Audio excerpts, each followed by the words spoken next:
বাসি রুটি থাকলে কেউ খায় না, এটা ফেলে দিবেন না। এরপর একটু হারপিক দিয়ে দিন, একটি রুটিতে অনেক দিন পর্যন্ত চলে যাবে, সংসার খরচ এভাবে বাঁচিয়ে নিতে পারবেন। আপনার বাসায় কি সুই সুতা পরাতে সমস্যা হচ্ছে? চোখেতে কম দেখার কারণে আপনি কোনো হাতের কাজই করতে পারছেন না, সেলাই ফেলাই করতে পারছেন না? এখন থেকে সুয়ে সুতা পরানো কোনো ব্যাপারই না। মোবাইলের উপর ডিম রাখলে কি হয় দেখুন, চমকে যাবেন, অবাক হয়ে যাবেন। এমনই কিছু গুরুত্বপূর্ণ টিপস নিয়ে চলে এসেছি। আশা করছি আজকের টিপসগুলো আপনাদের কাজে দিবে। ভিডিওটি ভালো লাগলে অবশ্যই লাইক দিয়ে দিবেন, শেয়ার করে দিবেন। বন্ধুরা, আমাদের বাসায় কিছু টি শার্ট থাকে বা গেঞ্জি থাকে দেখা যায়, যেটা কালার ঠিকঠাক থাকলেও কোথাও কোথাও নষ্ট হয়ে গেছে বা ছিদ্র হয়ে গেছে, আপনি এটা ফেলে দিবেন ভাবছেন। তো আপনি এটা ফেলে না দিয়ে একটা কাজ করতে পারেন। দেখুন, আমি টি শার্টের যে অংশগুলো ভালো আছে সেটা আমি কেটে নিয়ে নিচ্ছি। নিচে যে অংশটুকু সেলাই করা আছে সেটা আমি কেটে ফেলে দিলাম, এবং সাইড থেকে এপাশেও আমি কেটে ফেলে দিলাম, ওই পাশেও কেটে ফেলে দিয়েছি, এবং দুই পাশে আমি এভাবে সেলাই করে নিয়েছি। সেলাই করে নিয়ে আমি উল্টিয়ে নিয়েছি। উল্টিয়ে নেওয়ার পরে মাথাটুকু আবারও সেলাই করে দিলাম। এবারে একটি সুই সুতা দিয়ে এইভাবে আমি মাথাটুকু একটু কুচি কুচি করে এইভাবে সেলাই করে দিচ্ছি, দেখতেই পাচ্ছেন। এবারে আমি কি করব, এটা কি হবে জানলে অবাক হয়ে যাবেন। বন্ধুরা, আমি এখানে বাচ্চাদের একটি টুপি নিয়েছি। এরকম টুপি দেখা যায় ঘরে পড়েই থাকে, আপনারা এক্সট্রা কিন্তু কাপড়ও ব্যবহার করতে পারেন, তাতেও সমস্যা নেই। তো যেহেতু টুপিটা আমার কাছে ছিল, একটি বাতিল টুপি, আমি এটাই ব্যবহার করছি। এবার টুপিটা সুই সুতা দিয়ে এভাবে আটকিয়ে দিচ্ছি। আটকিয়ে দেওয়ার পরে দেখুন এটা কি তৈরি হলো। তার আগে আমি এখানে একটি ছিদ্র করে নিচ্ছি। ছিদ্র করে নিয়ে এখানে একটি ফিতা লাগিয়ে দিব। আপনি যে কোনো ফিতা লাগাতে পারেন, কোনো সমস্যা নেই। এখানে আমি একটি ফিতা নিয়েছি এবং ফিতার দুই মাথা এক জায়গায় করে একটি বড় সাইজের গিট এখানে আমি দিয়ে দিচ্ছি। দেখুন, এখানে একটা বড় সাইজের গিট দিয়ে দিলাম যেন এটা ভেতর থেকে বের না হয়ে আসে। এবারে আমি এটা নিয়ে নিয়েছি এবং এর ভেতর দিয়ে এটা পরিয়ে দিব। তো দেখুন আমি এর ভেতর থেকে কিভাবে পরাই, আমি যেটা ছিদ্র করেছিলাম সেই ছিদ্রের ভিতর থেকে এভাবে বের করে দিলাম। এবারে সুই সুতা নিয়ে নিয়েছি। সুই সুতা নিয়ে আমি এইভাবে এখানে লাগিয়ে দিচ্ছি। এটা আরও পাকাপোক্ত করে দেওয়ার জন্য আমি এখানে এইভাবে সুই সুতা দিয়ে টাক দিয়ে নিলাম। এবারে যেটা করতে হবে, আমি এখানে নিয়েছি একটি শো বোতাম। আপনারা চাইলে কিন্তু অন্য যে কোনো বোতাম ব্যবহার করতে পারেন, যেহেতু শো বোতাম আমি এখানে ব্যবহার করছি দেখার সৌন্দর্যের জন্য, আপনারা ব্যবহার না করলেও পারবেন। এটা কি তৈরি হয়ে গেল, বাজার থেকে কিন্তু এরকম আমরা টাওয়াল কিনে থাকি বেসিনে ব্যবহার করার জন্য বা কিচেনে ব্যবহার করার জন্য। তো এরকম কিচেন টাওয়াল আপনি ঘরে তৈরি করে নিতে পারবেন সম্পূর্ণ বিনা খরচে। দেখুন কত সুন্দর হয়ে গেল। আর এভাবেই কিন্তু আপনারা খুব সহজে সেট করে নিতে পারবেন। বোতামের ভিতরে জাস্ট এভাবে এই ফিতাটা পরিয়ে দিবেন। তো আশা করছি এই ছোট্ট টিপসটি কাজে দিবে। এবারে চলে যাচ্ছি পরবর্তী টিপসে। আমরা গৃহিণীরা সুই সুতা দিয়ে কিন্তু অনেক রকম কাজই করি। দেখা যায় হাতের কাজ করতে গেলে আমাদের সুই সুতা কিন্তু প্রয়োজনই হয়। তো অনেকেই দেখা যায় চোখে কম দেখেন, অনেকে বয়স্ক যারা থাকেন তারা চোখে না দেখার কারণে দেখা যায় সুই সুতা অনেকে ভরতে পারেন না। তো তারা এই টিপসটি অবলম্বন করতে পারেন। এখানে আমি নিয়েছি ওষুধের একটি খালি প্যাকেট। এবারে এখান থেকে আমি একটু অ্যাঙ্গেল করে এই খালি অংশটা কেটে নিচ্ছি। তবে আপনারা যে কোনো ওষুধের প্যাকেট ব্যবহার করতে পারেন, কোনো সমস্যা নেই। তো একটু অ্যাঙ্গেল করে কেটে নেওয়ার পরে দেখুন এখানে নিয়েছি আমি এইভাবে। তো এখানে মাথাটা কিন্তু সরু হয়ে আছে। এবারে আমি যেটা করব, একটি কেঁচির সাহায্যে মাথার অংশে আমি একটু ভি শেপ করে কেটে নিব, যেন এখানে একটা থ্রেড মুঠো হয়ে যায়। তো আমি এখানে কেটে নিলাম। নেওয়ার পরে ঠিক এটা আমি সুইয়ের ভিতরে পরিয়ে দিব। আপনারা কিন্তু এটা তৈরি করে রেখে দিতে পারেন, এটা কিন্তু ফেলার কিছু নেই, এটা রেখে দিবেন, সবসময় ব্যবহার করতে পারবেন, দীর্ঘদিন ব্যবহার করতে পারবেন। দেখুন আমি সুইয়ের ভিতরে পরিয়ে নিয়েছি। নেওয়ার পরে এখানে আমি সুতা নিয়েছি।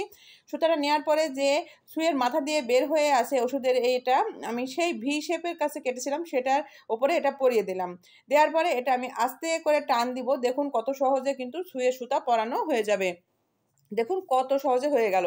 তো এভাবে আপনারা যত মোটা সুতা হোক বা যত ডাবল সুতা হোক, ৪টি ৫টি এভাবে কিন্তু খুব সহজে পরে নিতে পারবেন। যারা চোখে কম দেখেন তাদের জন্য খুবই গুরুত্বপূর্ণ টিপস, অবশ্যই ট্রাই করবেন। এবারে চলে যাচ্ছি পরবর্তী টিপসে। সামনে যেহেতু রমজান মাস, দেখা যায় রমজান মাসে বিভিন্ন রেসিপিতে আমরা ডিমের ব্যবহার করে থাকি, বা ডিম ভাজি করার সময় দেখা যায় আমরা পেঁয়াজ মরিচ এভাবে মাখানোর পরে ডিমটা ভেঙে দিয়ে দেখি যদি ডিমটা নষ্ট, তাহলে পেঁয়াজ মরিচটা নষ্ট হয়ে গেল। বা আপনি যদি ডিমটা সিদ্ধ বসিয়ে দেন, সিদ্ধর পরেও দেখা যাচ্ছে যে ডিমটা নষ্ট। তো এরকম সময় কিন্তু আমাদের আবারও ডিম সিদ্ধ করা লাগে। তো এরকম পরিস্থিতিতে আপনারা অবশ্যই একটা জিনিস ট্রাই করবেন। মোবাইলে যে ফ্ল্যাশ লাইটটা আছে, ফ্ল্যাশ লাইটটা জ্বালিয়ে নেবেন এবং ডিমটা পরীক্ষা করে নেবেন ভালো আছে কিনা। দেখুন আমি মোবাইলের ফ্ল্যাশ লাইটটা এভাবে জ্বালিয়ে দিলাম এবং এবারে আমি নিয়ে নিয়েছি ডিম। ডিমটা এই লাইটের উপর ধরবো। লাইটের উপর ধরলে বোঝা যাবে ডিমটা ভালো আছে না খারাপ। এবারে আমি ডিমটা লাইটের উপর ধরলেই ভেতর থেকে যদি স্বচ্ছ আলো দেখা যায়, অর্থাৎ ডিমের ভেতরটা লাল হয়ে স্বচ্ছ হয়ে দেখা যায়, তাহলে বুঝতে পারবেন যে ডিমটা ভালো রয়েছে। আর এই আলোটা যদি ডিমের ভেতরে ভেদ না করে, ডিমের ভেতরটা অন্ধকার থাকে, তাহলে বুঝবেন যে এই ডিমটা নষ্ট, এই ডিমটা আর খাওয়া যাবে না, এটা ফেলে দিতে হবে। তো এভাবেই কিন্তু আপনারা খুব সহজেই ডিম রান্নার আগে বা যে কোনো রেসিপি তৈরির আগে ডিম ভালো আছে কিনা সেটা পরীক্ষা করে নিতে পারেন। দেখুন কত সহজেই কিন্তু এটা বোঝা যাচ্ছে যে ডিমটা ভালো রয়েছে। তো এবারে চলে যাচ্ছে পরবর্তী টিপসে। আমাদের বাসায় দেখা যায় অনেক সময় বাসি রুটি থেকে যায়, সেই রুটি কিন্তু কেউ খেতে চায় না, সেই রুটিটা ফেলেই দিতে হয়। তো এই রুটিটা ফেলবেন না। এই রুটি দিয়ে কিন্তু আপনি সংসার খরচ বাঁচিয়ে নিতে পারবেন। সেটা কিভাবে দেখে নিন। বন্ধু দেখুন এই বক্সের ভিতরে এখন ২ টো রুটি আছে। এই রুটিগুলো কেউই খেতে যাচ্ছে না। কিন্তু আমি রুটিগুলো ফেলবো না। এবার এটা আমি কিভাবে সংসারের কাজে লাগাবো দেখে নিন। এখান থেকে আমি একটি রুটি নিয়ে নিবো এবং একটি রেখে দিব। পরবর্তীতে আবার এই কাজে লাগাতে পারবো। তো দেখুন আমি এখানে রুটিটা নিয়ে নিয়েছি। রুটিটা নেয়ার পরে আমি রুটিটা এখানে রেখে এরপরে কিছু জিনিস দেব। যেমন ধরুন আমাদের সবার বাসাতেই থাকে, সেটা হচ্ছে বেকিং সোডা। এখানে কিন্তু বেকিং পাউডার ব্যবহার করলে চলবে না, বেকিং সোডাটাই ব্যবহার করতে হবে। তো আমি এখানে ১ চামচ পরিমাণ বেকিং সোডা দিয়ে দিচ্ছি। আপনি খোলা বা প্যাকেটজাত বেকিং সোডা যেকোনো একটা দিতে পারেন, সমস্যা নেই। এখানে আমি বেকিং সোডা দিয়ে দিয়েছি। ঠিক দেওয়ার পরে এভাবে বেকিং সোডাটা ছড়িয়ে দিতে হবে। ছড়িয়ে দেওয়ার পরে এরপরে আমি এবারে দিয়ে দিব স্যাভলন বা ডেটল, যেটা আপনার ঘরে থাকে সেটাই দিয়ে দিবেন। এখানে আমি কিছুটা স্যাভলন দিয়ে দিচ্ছি। দেওয়ার পরে আমি এখানে ব্যবহার করব সেটা হচ্ছে হারপিক। আমাদের সবার বাসায় তো হারপিক থাকে। সেখান থেকে অল্প একটু হারপিক এইভাবে রুটির উপরে দিয়ে দিবেন। তো আমি এভাবে রুটির উপর দেওয়ার পরে এটা অবশ্যই ভালো করে রুটির গায়ে, গায়ে মাখিয়ে নিতে হবে। আমরা যেমন রুটির গায়ে মাখন লাগাই ঠিক সেইভাবে মাখিয়ে নিতে হবে। তো দেখুন আমি এইভাবে হারপিকটা দিয়ে দিলাম এবং এভাবে আমি রুটির গায়ে সুন্দর করে মাখিয়ে দিচ্ছি। আপনারা এই সময় কোনো প্লাস্টিকের জিনিস ব্যবহার করতে পারেন। এখানে কিন্তু কোনো ব্যবহৃত জিনিস ব্যবহার করবেন না। অর্থাৎ আপনি যে চামচটা ব্যবহার করেন সেটা নেবেন না।